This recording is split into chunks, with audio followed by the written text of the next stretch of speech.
Om Namah Shivaya. Last Asanga we started with aphorism 1 in Trikamukhyamatāni. Aphorism 1, Parabhairava is the self of the universe. There are not multiple selves, as the goddess called duality insists on showing, but rather a solitary supreme self. We explain this with perception. Perception is one. Yes? The perceiver, the act of perceiving, the perception, and the object being perceived is one process. There is unity. If there is no unity, you cannot perceive. So I am one with this monitor, because the perceiver is one with the perception, and the perception is one with this monitor in front of me. Yes? I am one with this mouse, because the perceiver is one with the perception, and the perception is one with the mouse. And you are one with the mouse too. That's why you can perceive the mouse in the camera, yes? The perceiver in you is one with your perception, and your perception is one with the mouse. So what's the final result of this? Your perceiver is one with my perceiver. You know, if A is equals to B, and B is equal to C, A is equal to C, yes, by transitivity. So if the mouse, you can perceive the mouse like me, you are one with me. The perceiver is one in you and me. So this idea, this notion that there are different perceivers is false. There are not multiple selves, multiple perceivers, because all of them are watching something. If all of them are watching something at the same time, all of them are one between each other, because they are one with the object. It's stupid. Yes? For example, this is my finger. If you see my finger and I see my finger, you are one with me, because I'm one with the finger, because I'm one with the perception, and the perception is one with the finger. And your perceiver is one with your perception and one with the finger. So you are one with me. So we are one self only. It's impossible to prove the existence of multiple selves, because if there are multiple selves, there are multiple perceptions and multiple objects. So you will see another finger, not this finger. You understand how simple all this? But Maya Mala, this impurity about Maya, insists all the time on showing a different reality. Insists on showing different perceivers. Yes? Different selves, different beings. No, it's only one self. And this proves my point with perception. So if someone tries to cheat you, he is telling you, no, there are many people, there are many beings, many selves. You can tell them there are many bodies, but one self. Because the perceiver is one with the perception, is one with the object. If we are watching the same object, we are one with each other.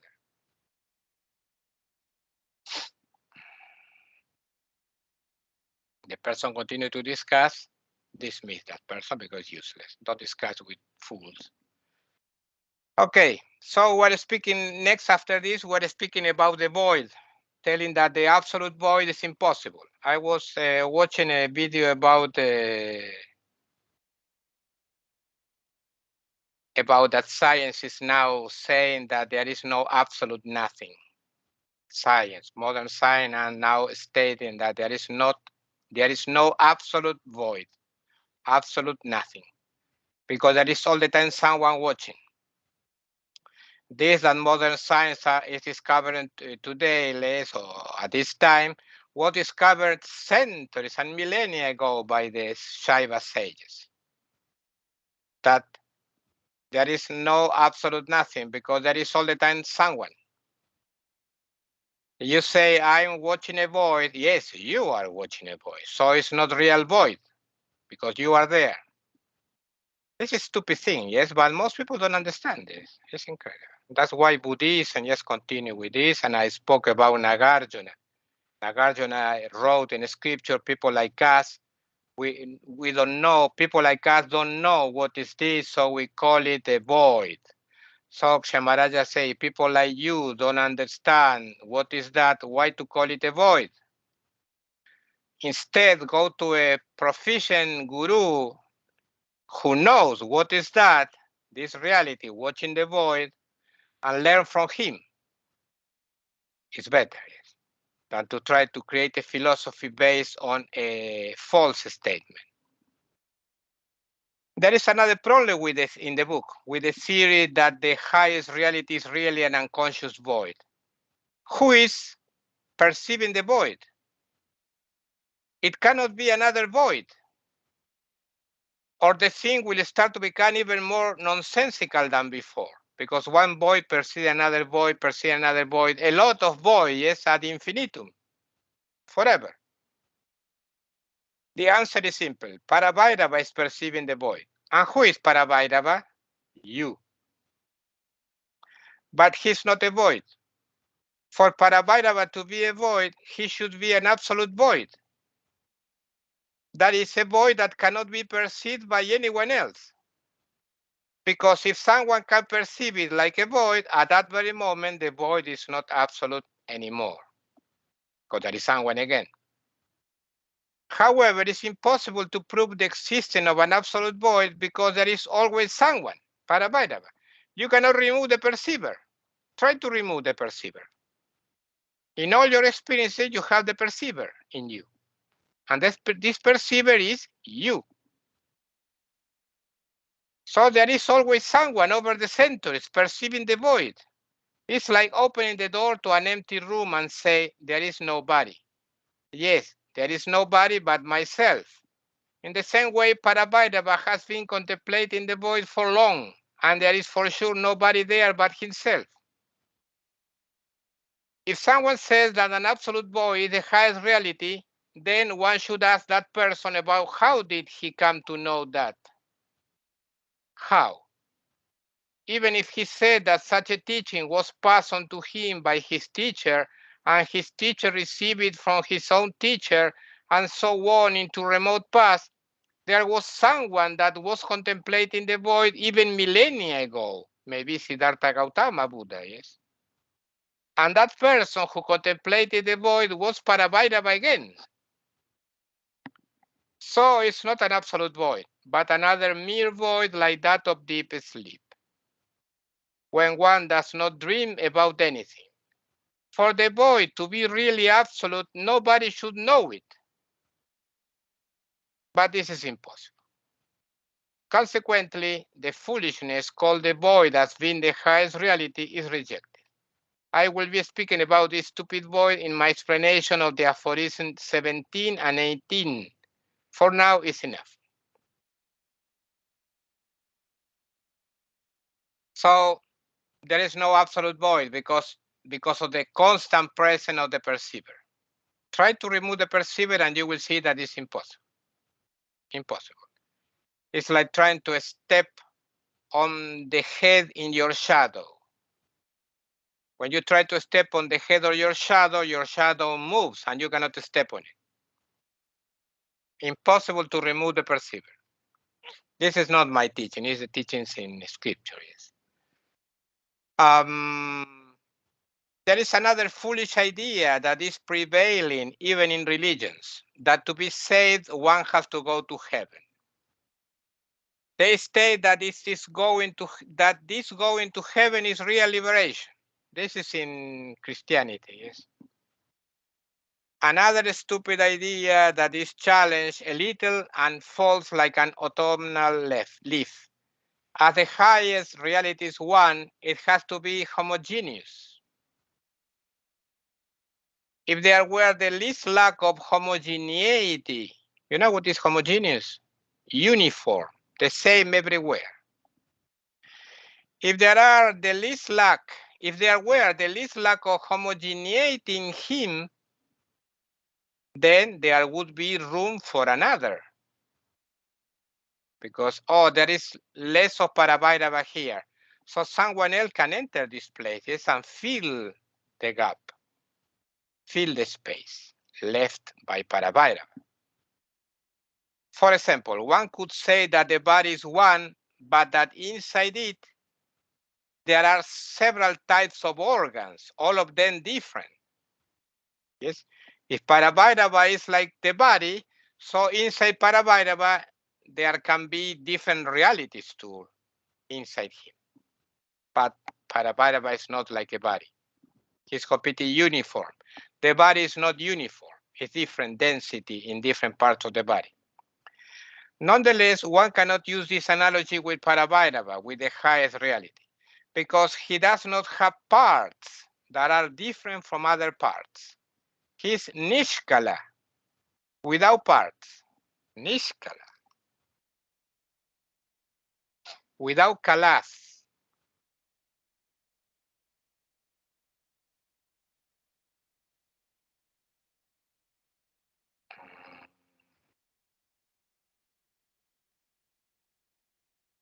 What is this? Here.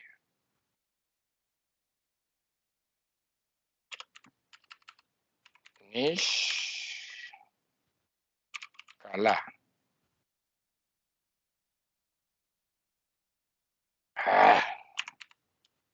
Nishkala. What happened?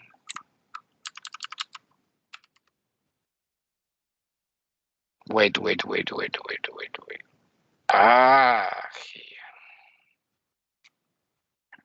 Because I didn't configure the dictionary.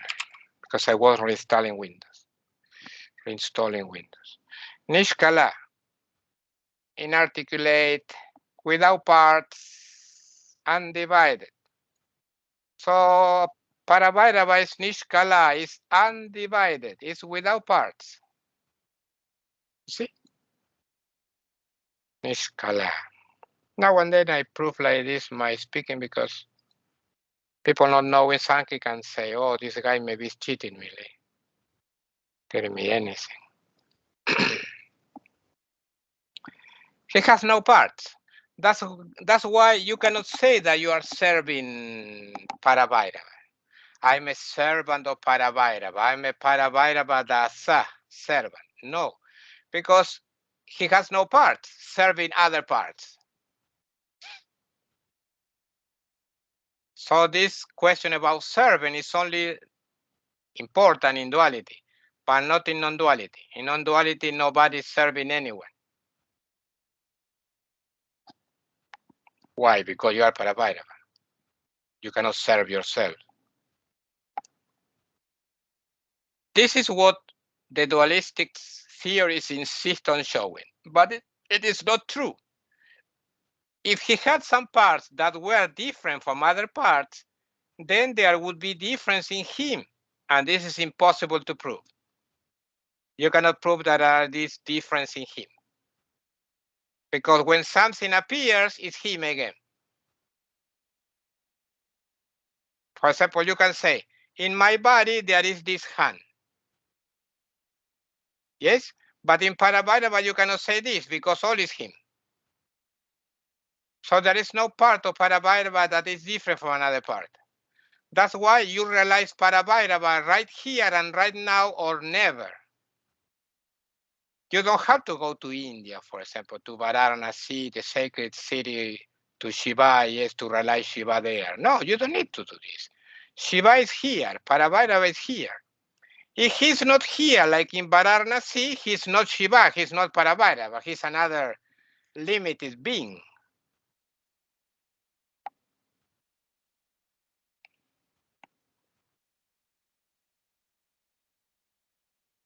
Why is impossible to prove? Because if one different part in him appears, so is him. That's why it appeared. And if another different part appears, so is him too. And if every different part in the end is himself, what is the difference? What is different at all? Besides, if he had parts which are different from one another, then the experience of liberation will vary across the countries. Because you will have an experience of liberation that is different from another experience of liberation. So why there is coincidence about the experience of liberation, for example, in my lineage? Why there is coincidence? Liberation is when you see yourself in every being. When you see your light in every being, this is liberation. This is affirmed by Trika too. When you see that you are Shiva and the entire universe is you.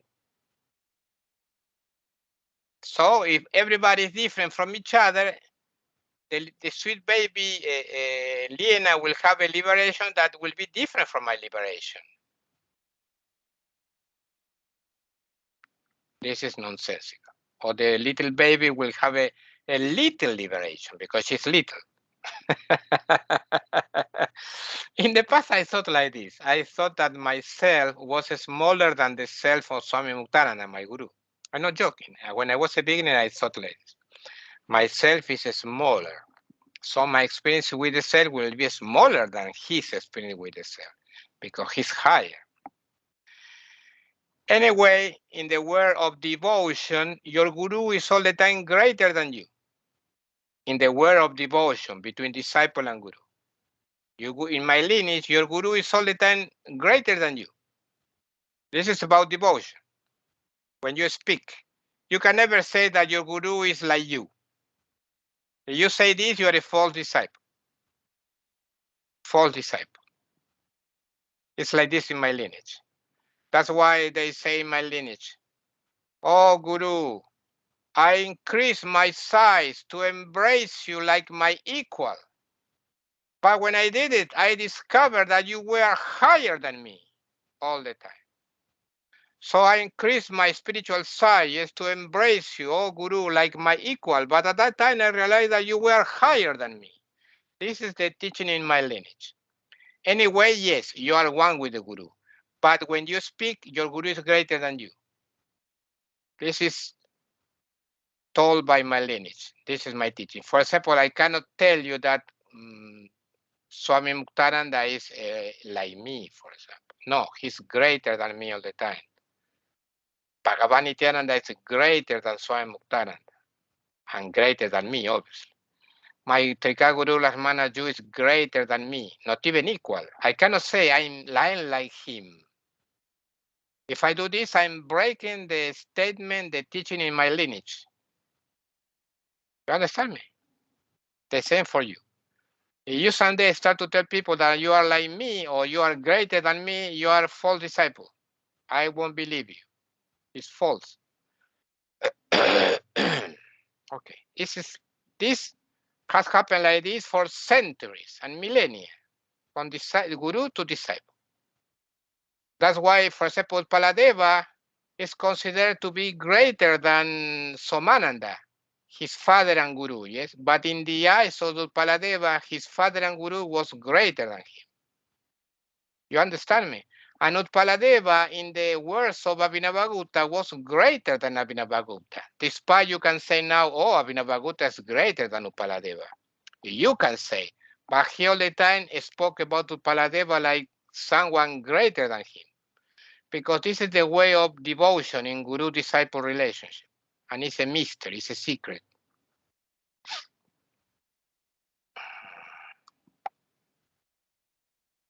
So,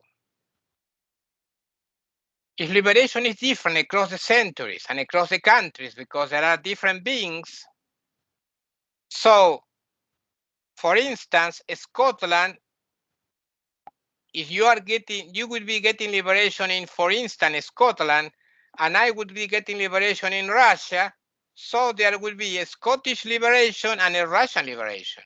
Obviously, Scottish is better than Russian because Russia now, they are down, liberation too. Oh, this is very funny. But this is denied by practical experience. Also, this would destroy the concept of liberation as one experience. There would be multiple liberations because multiple beings, but there are no multiple selves or beings. There is only one, so it's impossible to postulate there are different liberations. So when my liberation was the same, like Muktananda's liberation and Nityananda's liberation, Nityananda was born already liberated, okay, in previous lifetimes. It's all the same, like Lakshmana Ju liberation, because Shiva is one. Anyway, they are greater than me. You understand? This is the way to deal with lineages. Why lineage is important? If you don't have lineage, you don't have a spiritual power. You are a pariah. My guru explained many times the importance of lineage, to have a lineage. The importance to have a help behind you, yes, to be guru, to spread your teachings. The lineage is very important because when you see a guru, the first question to a guru is, who was your guru? When you see your guru for the first time, you have to ask him, who was your guru? If he didn't have a guru, he's a, how is? He's someone like Ramana Maharshi, or most of the time he's a cheater. Ramana Maharshi didn't have a guru, yes, but Ramana Maharshi was Ramana Maharshi, not crap, like most people without guru, yes. In general, most people without guru are crap, are cheaters. So the first question is, who was your guru? You don't have a guru, you are low quality guru. It's like this with lineages. This is explained in by story of Namdev. You know Namdev's story with Krishna, that Namdev had the revelation of Lord Krishna in his life. Lord Krishna lived with Namdev. So imagine the devotion of Namdev, yes, to for Lord Krishna to manifest in material body and to live with him. So he thought, oh, if Lord Krishna is with me every day, like my companion, oh, I don't need a guru. So he went to a meeting of sages in some vana. Vana in Sanskrit is a forest, in some forest. Some vana, some aranya. Aranya, vana, the same. And the sages there rejected him for not having a guru. Hey, but I see Krishna every day. He's my companion. It doesn't matter. You don't have guru. You are not cooked yet. The Gora, a potter there, a potter man there, did this in his head. Yes. Oh, like a pot. You are not cooked enough. Go away from here. So you don't have guru. So he returned to Krishna and told him, hey, I have the vision of Krishna every day. You are my constant companion, but I need a guru. So Krishna told him, they are right. You need a guru. So Krishna sent him to a guru.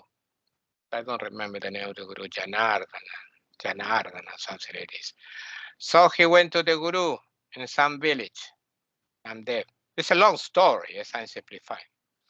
So he went to that village and he was asking about this guru, Janardana or some name like this. And finally he arrived at the hut where the guru was living.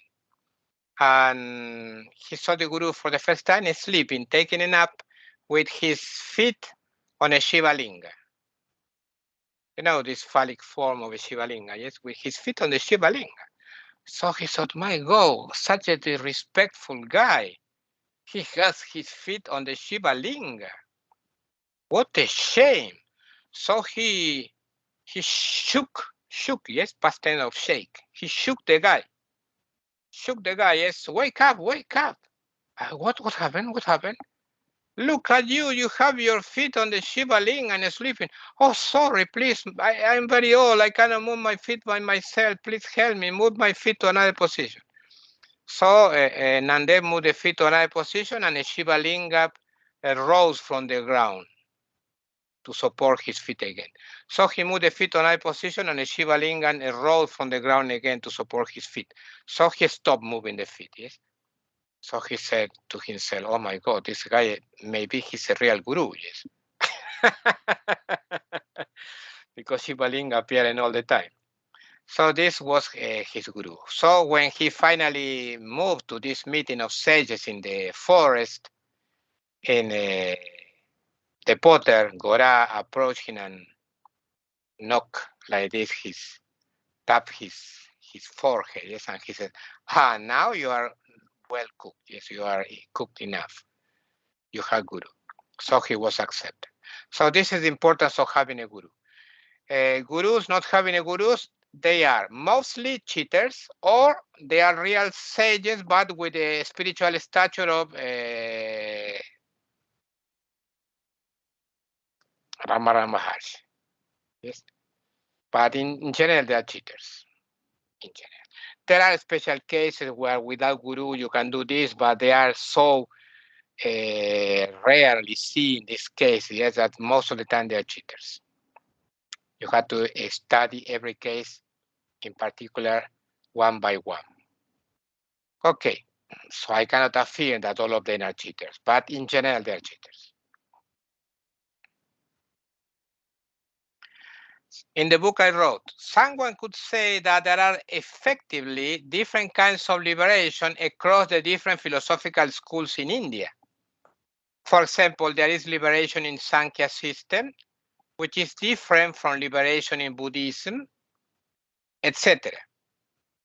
Trikashaivism refutes all those liberations in Sankhya and in Buddhism. Trikashaivism specifies that there are no real liberation.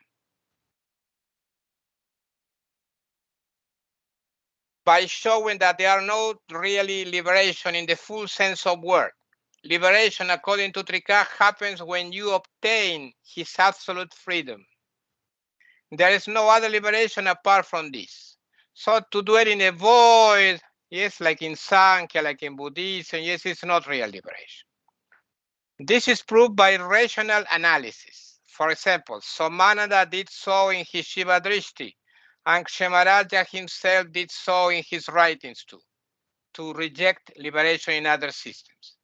Abhinavagupta also refuted dualistic viewpoints in his Tantraloka. Therefore, there is no difference or duality in the end because everything is himself. In fact, in Tantraloka, especially in Tantrasara, I read, in Tantraloka I still didn't read because I didn't reach that point in Tantraloka, where Abhinavagupta specified that people with unreal liberation, like people in Sankhya, in the void of Buddhism, when the creation starts again in the future cycle of the universe, they will be created again. They will be created again. So this is stated in Tantrasara, in this summary of Tantraloka Sanselidis, in prose. Tantraloka is in verse. Therefore, there's no difference or duality in the end because everything is himself. Now, if he's completely homogeneous, how is it possible that there is a part of him called heaven, which is better than other parts? So good it is as to grant liberation. This is absurd, because to reach the Lord in heaven, you have to discard the Lord in the process of moving toward it, because all is the Lord. So to reach heaven, you have to discard the Lord in the process. This idea of heaven like a place where the Lord is fuller and salvation is secure is absolute idiocy. Idiocy. Embraced by religions, yes, in general. Sorry. Anyway, due to the low intellectual quality of the human beings, it has bound, and it continues doing so, millions of people. You see all these people following religion, yes, millions of them. Why not billions? I'm not denying the existence of a heaven as a world full of happiness. I'm only denying the concept that only there one can get salvation. There are happier and unhappier worlds than this earth, but to be happy or unhappy is not real salvation. According to Trikashaivism, liberation is to be fully free like him. You don't depend on anyone. When you don't depend on anyone, you are one with Aham, with I am, I am. You are him. I am depends on anyone. Now, returning to the teaching of Kshamaraja, if Parabhairava is considered to be essentially consciousness full of life, then it is impossible to prove that there is duality in him by means of space, time, and form. What is this? Kshamaraj explains it like this, because if they are perceived, if space, time, and form are inside the range of consciousness, so you can perceive it, you are consciousness. Then they are essentially chit or consciousness, because you are one with the perception, and perception is one with the object being perceived.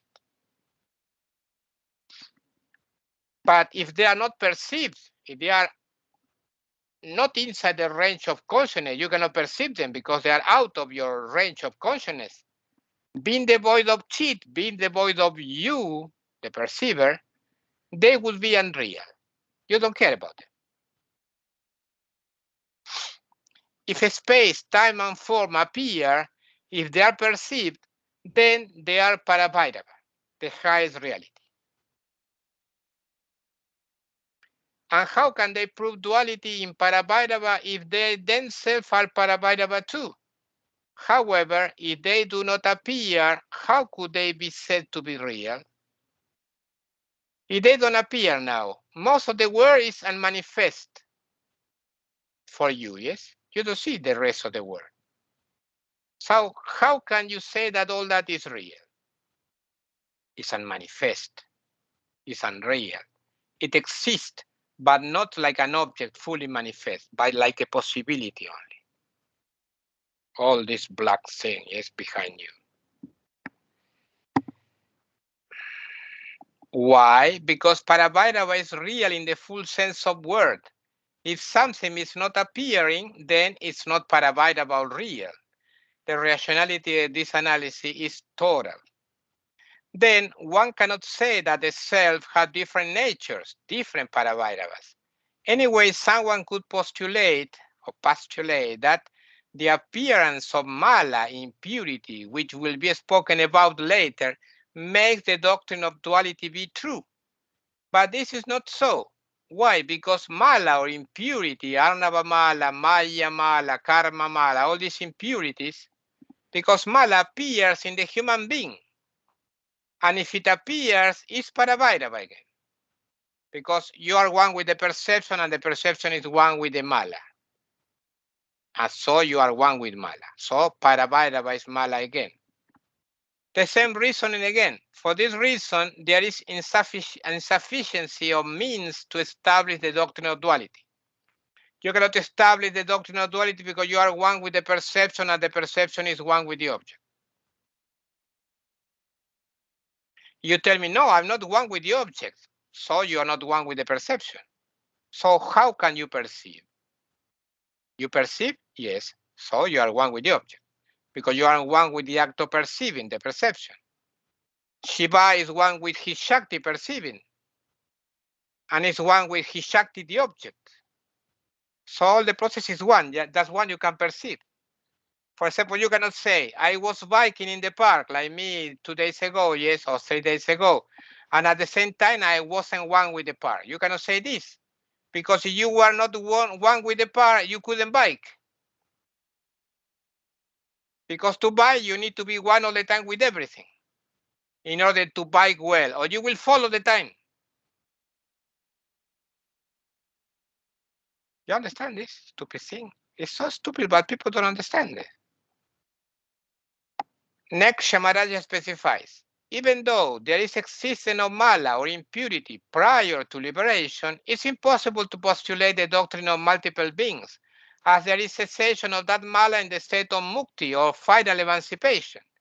If there was appearance of residual traces of mala after liberation, or if a liberated soul is somehow below Anadi Shiva, that is beginningless Shiva, and then those apparent liberated Shivas would be certainly samsaris or transmigratory beings. Okay, now we'll explain this doctrine. There is a doctrine about Anadi Shiva and Mukta Shivas. So according to this doctrine, that is not Trika Shaivism, obviously, it's another doctrine, someone invented this doctrine saying that there is Anadi Shiva, beginningless Shiva, no beginning for this Shiva, that is eternal and all the time liberated. But there are other Shiva that are in bondage. And they, yes, they attain liberation. But they are never one with another Shiva because another Shiva existed previously, completely liberated forever. So these Shivas are Mukta Shivas. You understand? So now I explain better. What it's saying is that some people could keep affirming that there are multiple self or beings due to the presence of mala or impurity. But this appearance lasts only until the moment of liberation, mala. When mala is removed in liberation, if what they say were true, then there would be two highest reality. One highest reality before liberation with mala and full of multiple selves, and another highest reality after liberation in which one sees that all the selves are one self. What is absurd, because there is only one highest reality. So the highest reality before liberation is the same highest reality after liberation. All this working on your intellect is to remove your Bauddha Jnana, your intellectual ignorance. You understand? All this work. If you postulate that before Mala there was duality when Mala existed, and after liberation there is no duality, so there are two highest reality. One highest reality with Mala, another highest reality without Mala, what is absurd. So you have one Shiva in bondage with Mala, another Shiva liberated. No, Shiva is all the time liberated. So the existence of Mala is not rejecting, it's not affirming duality, it's not rejecting non-dualism. So the presence of Mala doesn't involve any dualism, because Mala is one with Paramashiva, with Parabhairava, with Shiva.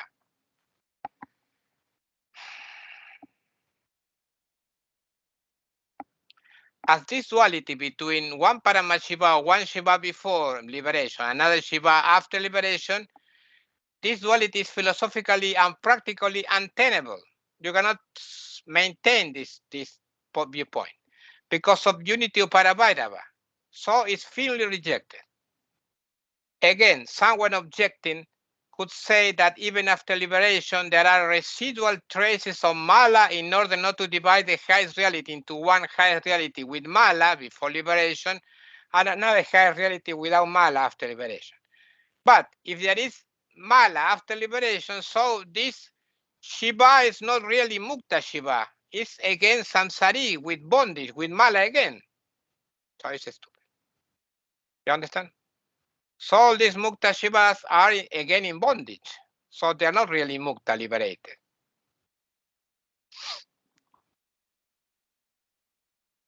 But there cannot be the least residual trace of Mala after liberation, or the liberated one would be like an ordinary person lost in samsara again.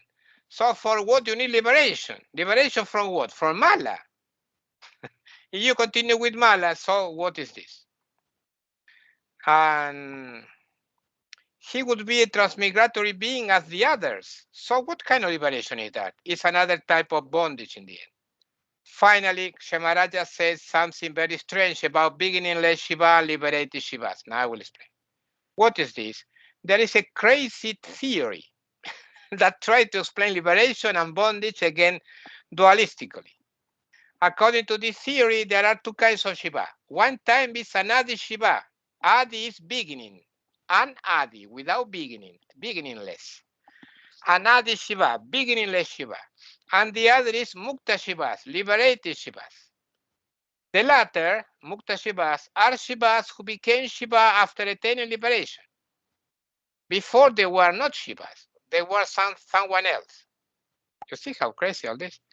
And the Mukta Shivas, despite their liberation, can never be like Anadi Shiva, because Anadi Shiva is never getting liberation like them. It's eternally liberated. In this strange way, such a theory tries to show that, as a matter of fact, there is duality in Parabhairava Shiva, because there are two types of Shiva, one eternally liberated and another eternal liberation. Somehow the eternally liberated Shiva is superior to the merely liberated Shiva. This is absurd, because it denies the unity of Parabhairava. If the Mukta Shiva were slightly inferior to Anadi Shiva, then he would be like an ordinary person in samsara full of misery again. So what's the point? As a result, there are not two Parabhairavas or Shivas, one before liberation and another after liberation, or even two after liberation, as postulated by that strange theory about Anadi Shiva and Mukta Shiva. There is only one Parabhairava that hides himself from himself before liberation and reveals himself after liberation. And there are not multiple self or beings, because if they appear, if they are perceived, if they are in the range of Parabhairava, then they are one with Parabhairava. And if they do not appear, then why to speak about them? They're unreal. They would be unreal. They would not exist. In this way, the goddess called duality and all her progeny of ludicrous viewpoints is completely rejected. There is only one supreme self. You know what is ludicrous? Ludicrous. How to pronounce like this? I don't remember. Let me check.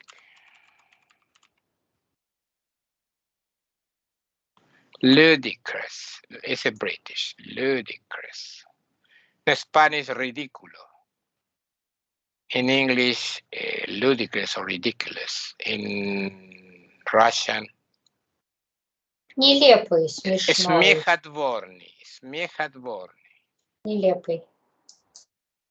In Hungarian, nevetséges. Nevetséges. Something like this. Ridiculous. Ludicrous. Before continuing, I will have to go to the bathroom. So don't speak, just be in silent. I'm returning.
I'm here.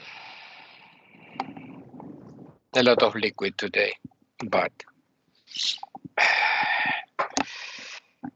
now the stanzas 2, 3, 4, and 5 are like one. Yes, that's why I mentioned the fourth stanza at the same time, because I will comment the fourth stanza at the same time. Aphorism 2 to 5 is one block. Sa Paramashiva Shiva Shakti Maya Shakti Cha Ham Vimarsha Eva Cha Namata Eva Swashakti Tastu Shivo Veti Hi Swasupravasatam Shiva Prakasha Parikirti Tascha Vishesha Kala Nusarena Nama Shaktischa Vimarshokta Parivasha Drishtya Sri Trika Shastre Shwapi Esha Prakasha Itam Jyotih Sarvatra Vyapakam Vimarsha Tad Jyotishascha Vai Chetanatwameva Mahayogyanurupatopi Shivasya Shaktyana Visheshaste Tatapagniva Kevala Masmat Adhyayarthaya Pritaktu Vyakriyeta Evatra na cha nahi bimati. Nahi bimati. There is no difference of opinion about this. Translation. He, Paramashiva, consists of Shiva and Shakti. And Shakti is certainly I consciousness. Aham Vimarsha. Namely, through his own Shakti. Indeed. Shiva knows his radiant existence. In the scripture of Venerable Trikashaivism, Shiva is technically called Prakasha. truly. And Shakti, from a technical viewpoint, is called Vimarsha. Thus, according to the great yogi, you know what is thus, yes? So, like so, thus is archaic word we use. Because it's a scripture I can use, thus. It's like so. So, thus, according to the great yogis, this prakasha is light, which pervades everywhere. And vimarsha is certainly awareness of that light. There is no difference between Shiva and Shakti. They are like fire and its heat. For this reason, they are explained separately only for the sake of studying. Adhyaya Arthaya. Only for the sake of adhyaya, of studying. And there is no discrepancy or different viewpoint, discrepancy of opinion about this. Discrepancy. How to pronounce this? Let me check.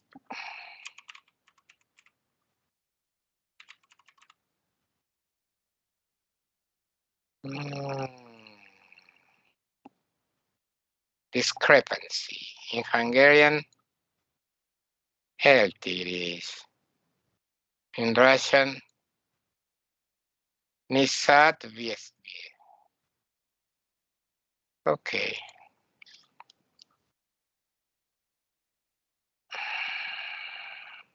Now, explanation in the book. I will explain 4 tenets at the same time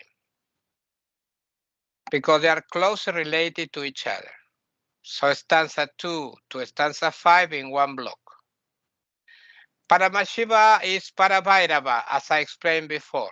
He's sometimes called in Trika Shaivism like this: Prakasha Vimarsha Maya, the one who consists of Prakasha and Vimarsha. Maya here is not Maya, this ignorance of this power of ignorance. Yes, no. Here is Maya, short A. Maya means consisting of, means composed of, and things like this. So Prakasha Vimarsha Maya, the one who consists of Prakasha and Vimarsha. What is Prakasha and Vimarsha? Is Shiva and Shakti, respectively. Prakasha, literally light, brightness, splendor, is Shiva because his luminous consciousness. Vimarsha, literally awareness, is Shakti because she makes Shiva aware of his own light, that is, of his own radiant existence. This also shows the difference, technically speaking, between Paramashiva and Shiva. They are the same self, but in 2 aspects. As Shiva, he remains completely transcendental while dwelling in the Tattva category 1. Who is him? I had to scratch my nose all the time. I have a Shakti there. Who is him? This guy. Shiva is light. You see light around you? All this light. It's light, Prakash. And it's not only light, not inert light, yes? Inert light, devoid of kosher. No, it has Vimarsha. So Vimarsha is Shakti because she makes Shiva aware of his own light, that is, of his own radiant existence. So you are light, and you know that you are light. I am. This also shows the difference, technically speaking, between Paramashiva and Shiva. They are the same self, but in 2 aspects. As Shiva, he remains completely transcendental while dwelling in the Tattva category 1. But as Paramashiva, he remains both transcendental and immanent in all the 36 tattvas or categories. So like Shiva, you are all the time in Tattva 1, watching the universe. And like Paramashiva, you are one with all the universe at the same time. Why you are one with all the universe? Because you are not one with the object, you cannot perceive objects. So you are transcendental. And at the same time, you are one with all. This is Shiva and Paramashiva, the one watching. This is Paramashiva, the one watching around. It's one with all because it's one with the perception and the perception is one with the object. You understand? And the object is made of the last 5 tattvas, yes? Earth, air, fire, water, and earth. Yes, all these 5 elements. All the objects are made of these 5 elements, yes, like this futlar, this case for my glasses. So all these are the last tattvas. So Paramashiva is one with all the objects around him because he's one with the perception and the perception is one with the object. So this is Paramashiva. And when he's in Shiva, he's transcendental, or he's meditating, for example, his own self. He's transcendental. He's not conscious of any object. But like Paramashiva, he's conscious of every object.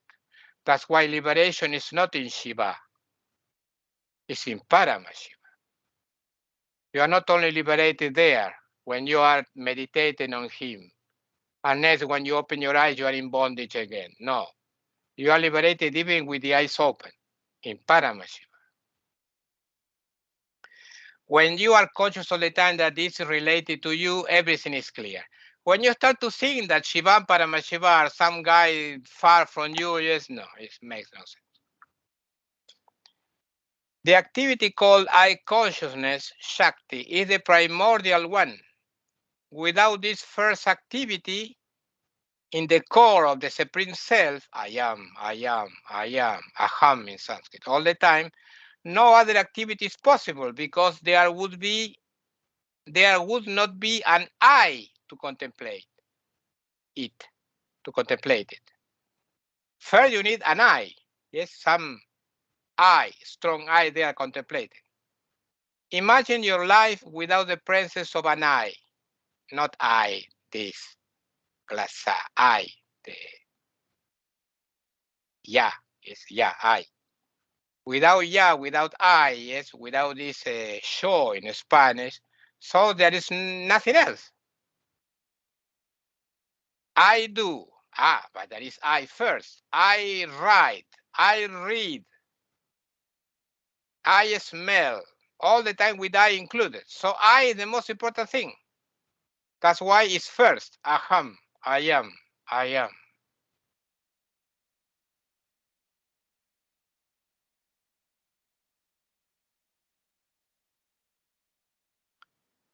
Imagine your life without the presence of an I. There would be no one to contemplate. Consequently, all the activity in such a life couldn't exist. Therefore, Shakti as I consciousness is at the root of everything. After this first expansion as I am, Shakti continued to expand as the entire universe around you. In Trika, there is another name for Shakti, Spanda, vibration or throat. Sage Chemaraja beautifully described the realities of Prakasha and Vimarsha in his Spanda Nirnaya, while commenting on the first aphorism of the Spanda Karikas. He wrote, Chemaraja, about Vimarsha. Iha Parameshwara, Prakashatma, Mahadeva, Shabdarashi, Paramartha, Purna Hanta, Paramarsha, Sara Twat, Sada, Evananda, Ganas, Purata, Atmaka, Upaya, Visargarani, Parashakti, Atmaka, Purna, Swatantra, Swarupas, Tata, Eva, Chit, Swabhavyat, Achalasyapi, Shri Bhagavata, Swatantriya Shakti Avivakta Api Ashesha Sarga Samharadi Paramparam Darparna Nagaravat Swabita Veva Vavi Yuktya Anadi Kamyaptika Miva Darshayanti Kinchichalata Atmakadantu Kadatu Arthanugamat Spanda Itya Vihita Tena Bhagavan Sada Spanda Tatwa Sattvato Natwa Spandaha Yadahu Kechida Spandam Param Twatwamiti Evam Hi Shamta Swarupatwad Anishwara Mevaitat Bhavet Spurata Sara, Spanda, Shakti, Maya, Shankaratmaka, Swaswabhava, Pratipadanaya, Iva, Chedam, Shastra, Samuchita, Spamda, Vidhanam, Mahaguru, Vir, Nivadham, Etacha, Vyati, Bhavishyati, Sa, Chaisha, Spamda, Shakti, Garbhi, Kritananta, Sarga, Samsara, Ekagana, Ahanta, Chamatkara, Ananda. Rupa Nikshesha Shuddha Shuddha Rupa Matri Meya Sankocha Vikasa Avasana Satatwa Sarva Upanishad Upasya Yogapade Bonmesha Nimesha Mayi Tatahi Shivade Kshityanta Sya Sheshasya Tatwa Gramasya Praksritasya Samhatri Rupa Ya Nimesha Bura Savevodva Shiryad Dasha Pekshaya Shastri Rupa Unmesha Bhumis Tata Vishwa Nimesha Bush Chidanaton Mesha Sara Chidana Tani Majana Bhumirapi Vishwan Mesha Rupa. So he had something to write, Here, the Supreme Lord, whose nature is the light and effulgence of consciousness, is the great God, whose essential nature is the complete and absolute freedom, consisting of the supreme power. This is Prakasha, of the supreme power, Vimarsha, that appears as both I and the emanated universe, Aham and the emanated universe, which is always a vibrant flash of a compact mass of bliss, inasmuch as her essence, inasmuch as means because of, inasmuch as her essence is the remembrance of the full and perfect I consciousness, which is the highest meaning of the multitude of sounds and words. For that reason, as she is essentially Chit or consciousness, the power of absolute freedom of the venerable Lord, who is also known as Achala or motionless, though non-distinct from him, displays the entire uninterrupted succession of manifestation, dissolution, etc., on her own canvas, like a city reflected in a mirror. Again, by future adequate arguments, it will be shown that, even though she cannot be enlarged or expanded, she keeps presenting herself as its supernumerary. So despite Shakti cannot be expanded, anyway she presents herself like supernumerary, so like multiple selves, apparently, yes? Besides, she's called Spanda, because according to the meaning of the root expand, she consists of a slight movement. Therefore, the highest Lord has always the principle of the supreme vibration as his nature. He's never without a spanda indeed, never without a hum. Some people even hold that the highest principle is without a spanda or vibration at all. Thus, should the previous statement prove true, this universe would be doubtless devoid of a Lord, inasmuch as the nature of that highest principle is without any activity or vibration, spanda. This scripture has been composed by the great Guru only to explain that one's own essential nature consists of Shankara, who is full of the power of the supreme vibration, whose essence is quivering, vibrating flash, and has thus been appropriately named Spanda, that is Spanda Karika, this scripture. This will be made clear later on, and this very power of the supreme vibration is consciousness, which is only one compact mass holding in its bosom, yes, in its seno in Spanish, bosom.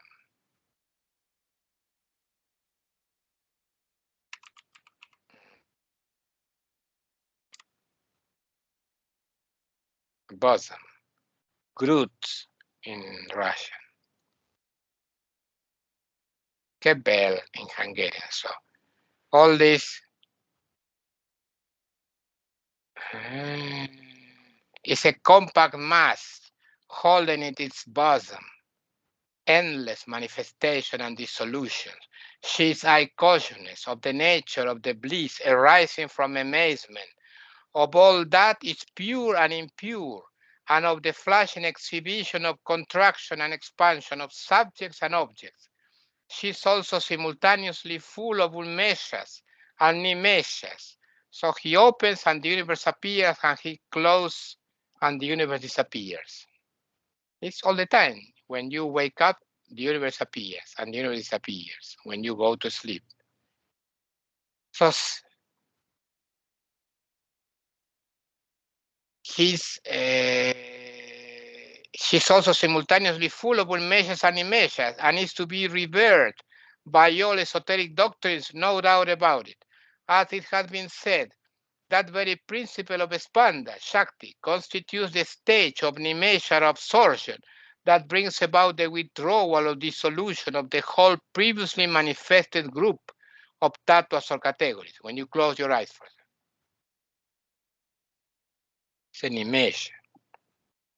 From Shiva, you, down to earth, to the objects, as well as the stage of unmesha, display or expansion, which is a manifesting entity or creator, with regard to the new state which is about to arise. Yes, because you open the eyes again and all the universe manifests again in front of you. The stage of nimesha, absorption of the universe, constitute the unmesha or display of the compactness of consciousness. In turn, the stage of submergence, nimesha, of the compactness of consciousness, is the unmesha or display of the universe. So, when you close your eyes, there is an image of the universe. You close your eyes to the universe, but you open your eyes to consciousness. You are more conscious about yourself.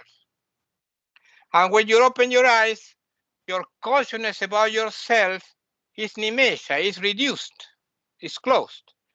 But your consciousness about the universe increases. So this is unmesha. This is the meaning. Now I will explain part by part.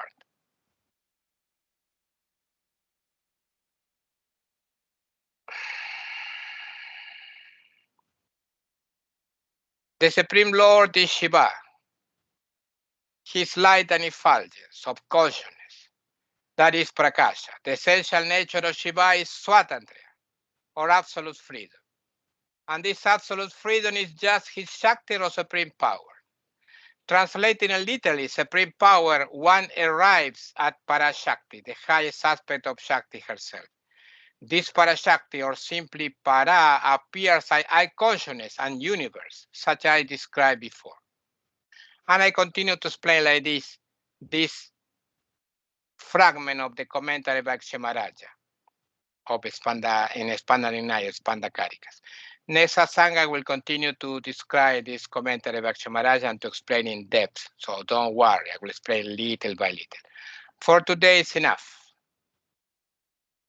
Om Namah Shivaya.